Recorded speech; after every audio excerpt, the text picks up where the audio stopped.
What is up, everyone? Sean CountBlagorath here with my top 20 albums of 2012. This is number 20 to 11. And before I get started with this, I just want to say a couple things very quick. First of all, I'm trying a different lighting.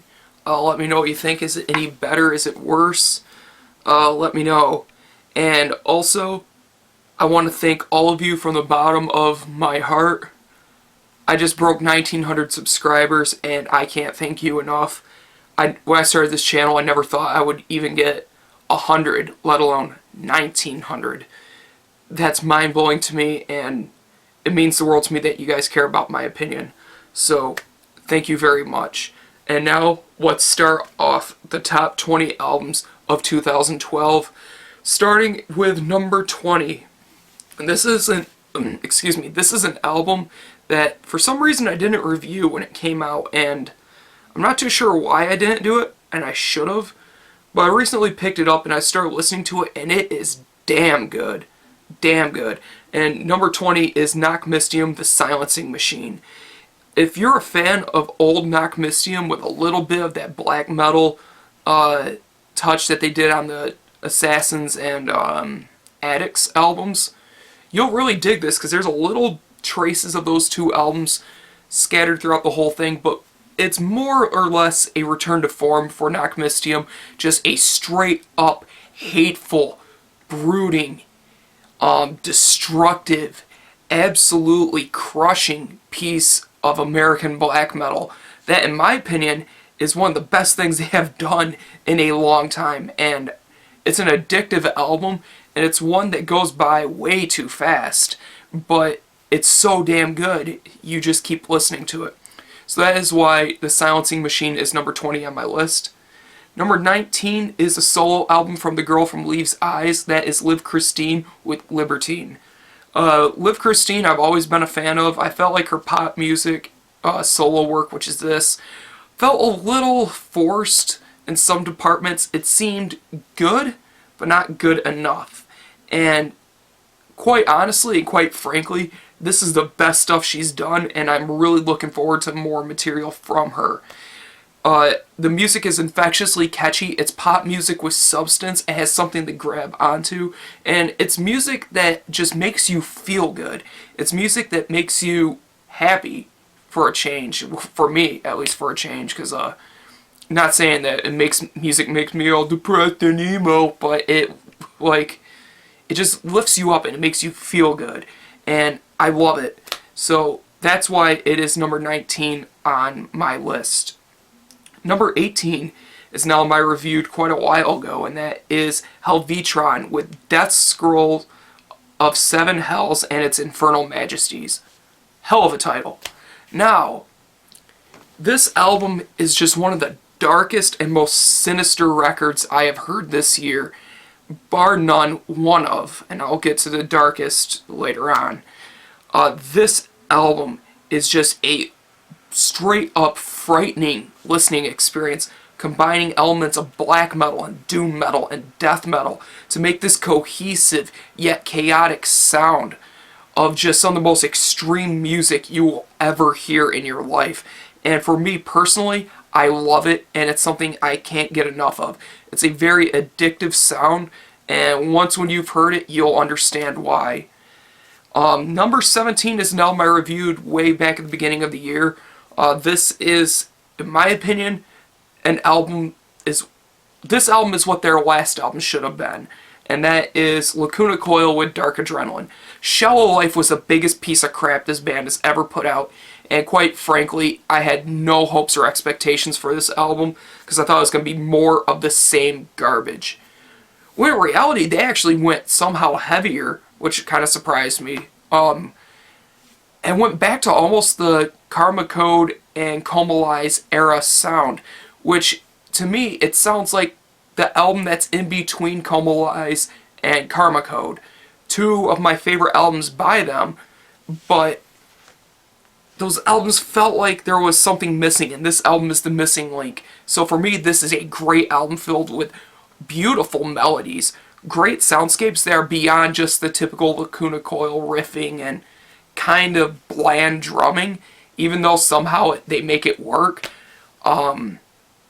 Just overall, it's a great album, and I recommend it to anyone who wants to get into Lacuna Coil. It's a great starting place, and it makes up for the god-awful atrocity that was Shallow Life. Number 16 is a record that I never even knew about until I got it in the mail, and that is Dawn of Demise with Rejoice in Vengeance. Fans of slam, take note. Fans of death metal, take note. If you're a fan of the most crushing and most punishing and brooding death metal out there, this is it for you. Dawn of Demise just took everything that I love about good, solid, heavy, straight up, no fringes, no bullcrap attached death metal, and made it their own. It's unique in the sense of how it's done. It's done in a genuine way, and you could just hear that it wasn't a forced effort. A lot of these bands are just trying to be brutal for the sake of being brutal. To me, Dawn of Demise sound like they just went into their practice space, jammed, and this is what came out. And it is just absolutely punishing. From the bass drops that they use every once in a while, to the slam riffs, to the understandable death metal vocals, to the gurgles. This is something that every fan of death metal will find something that they like about it. And plus, the production is absolutely phenomenal.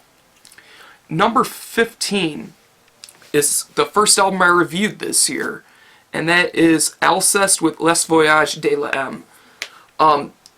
Back at the beginning of the year, if you would have asked me what would be in my top 5 albums of the year, this would have been in it. But for some reason, time has not been that well on this album. It's still a damn good effort from Alceste.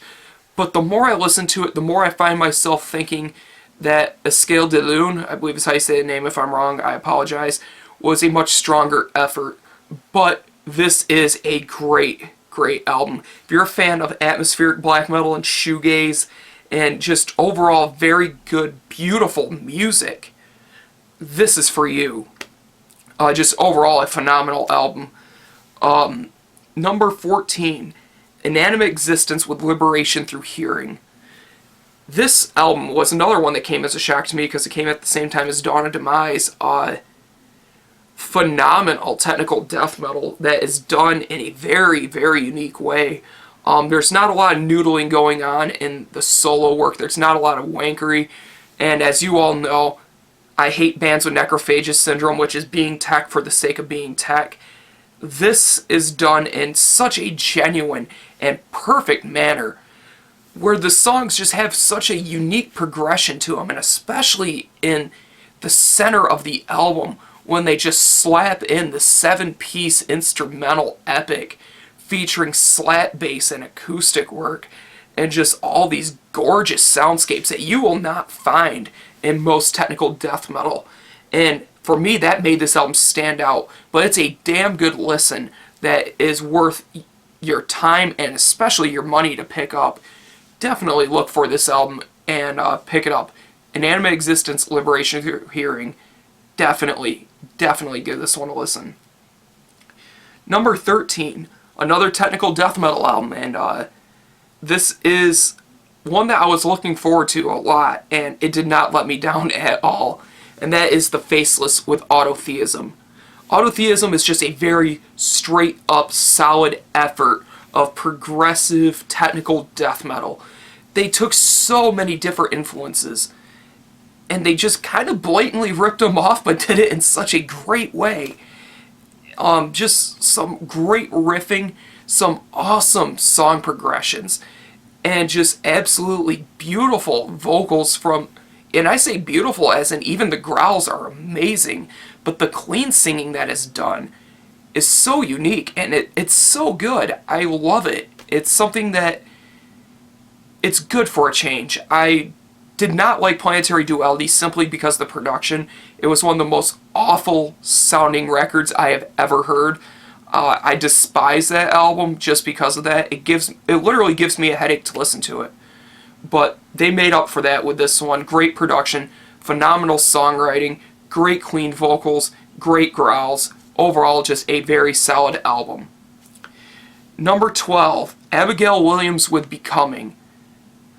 Haters gonna hate. Abigail Williams just absolutely destroys.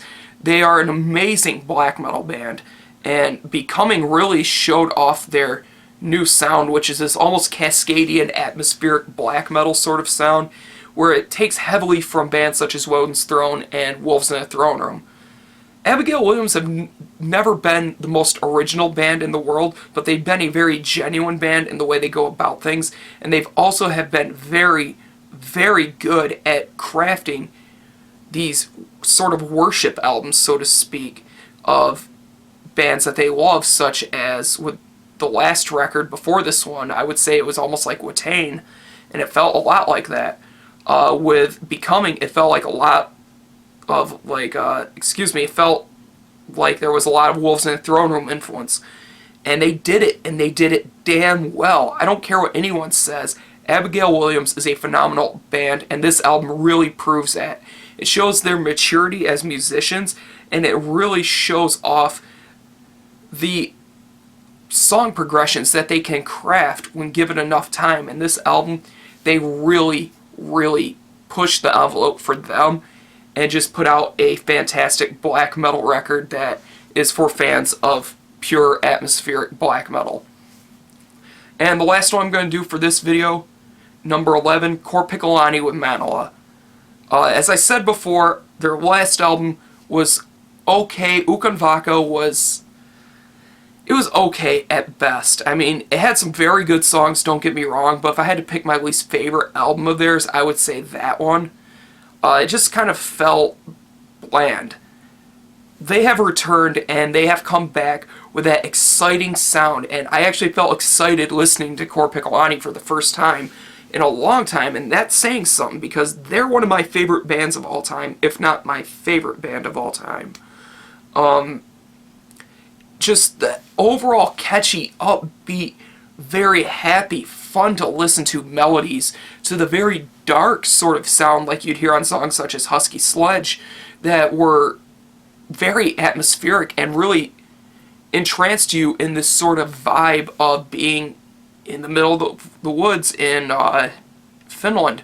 To me, that's just a great atmosphere, and they have always brought forth that vibe, but they have never done it so well since, I want to say, they haven't, excuse me, I am so sorry with my English today. They haven't done it that well since Corvin's Congeus. I'm sorry, my mind's blanking out. That's time for me to end the video. But overall, this is a great, great album. Highly recommended to everyone. If you're a fan of Korpiklani, you're going to love this. If you don't like Korpiklani, you won't like this. So, more of the same, but done better. So yeah, next video is going to be part 2 of this, which will be number 10 to 1. So look forward to that. That should be coming very soon. And that's it, everyone. Thank you for watching. Thank you for subscribing. And as always, keep it metal.